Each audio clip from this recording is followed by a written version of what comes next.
ಯಾರೆನಗಿರಲು ಬಾಂಧವ ಎನಲು ನಿನ್ನ ಬಿಡುವನಲ್ಲ. ಸಲಗುವ ದೇವರು ನಿನ್ನೊಳಗಿರಲು ಚಿಂತೆಯ ಮಾತು ಇಲ್ಲ.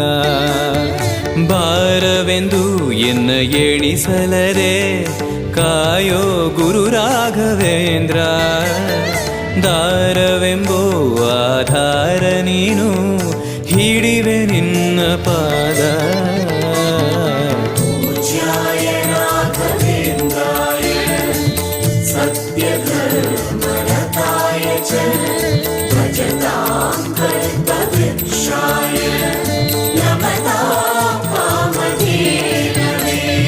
ಪೂರಣ ನಿನಗೆ ದಾಸನನೆಂದು ಬಂದೆನೋ ದೀನ ಬಂದು ದಾರುಣಿಯೊಳಗೆ